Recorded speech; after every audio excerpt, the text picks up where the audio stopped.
Lapido Media, Lapido means to speak up in the Acholi dialect of northern Uganda, and it was born out of a campaign that I ran some years ago to break the silence about the war that had been going on there for 17 years. And because it was a religiously rooted war, the West didn't understand it, and 25,000 children had been abducted and maimed, only half ever seen again over this time. And I realised that if you can mobilise a religiously literate approach to your media strategy, harnessed with the agencies of change and popular support, you could really increase social capacity and spiritual capacity. And in fact, we were successful, and the IDP camps are all empty now. And so out of that experience, I set up this very small charity to work with journalists, helping them to get closer to what really drives the stories that they're having to report on a daily basis. And of course, all the big stories have a religious dimension. In a globalized world, religion is a phenomenon that we simply can't ignore.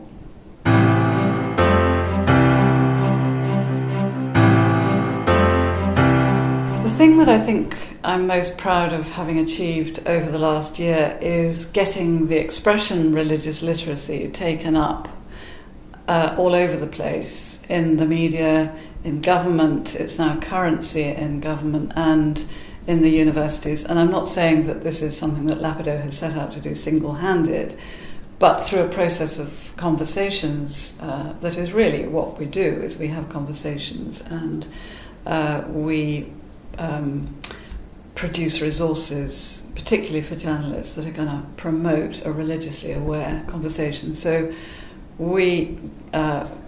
this expression is now currency. There are departments in universities that are set up now to teach religious literacy.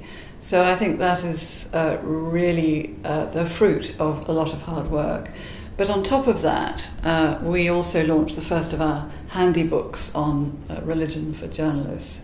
And it was fantastic to find hard-bitten trade press, the journalist trade press, actually covering this event, writing articles about it, and even getting the cover of the book into the Star on Sunday, which was quite an achievement, I think.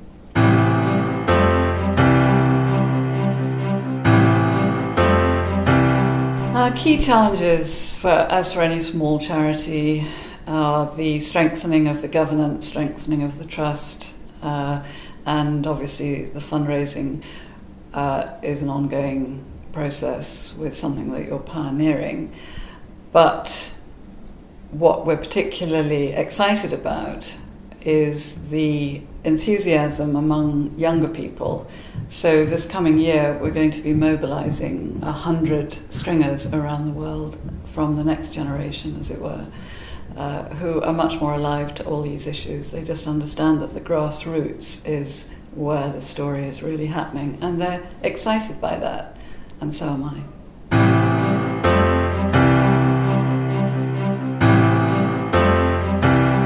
What gets me out of bed in the morning is the excitement of working with journalists on the stories that are breaking, and actually having conversations that help to open their eyes to the deeper dimension. And I've always said that journalists are actually far more open to what I'm doing than people think, because they really actually are curious.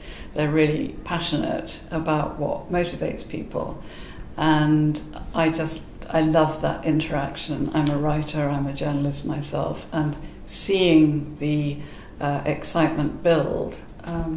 But I'd also say that actually coming into work in CAN is a tremendous tonic, because everybody here, they're real can-do people, quite literally, and there is such a buzz and such a sense of there's always a solution to a problem. It's really energizing.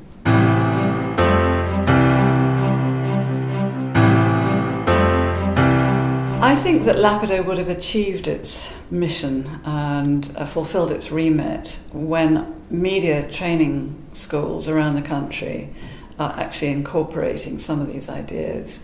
Religious literacy matters to all journalists, and we are pushing at that door, and I do believe that it is a job that we can finish.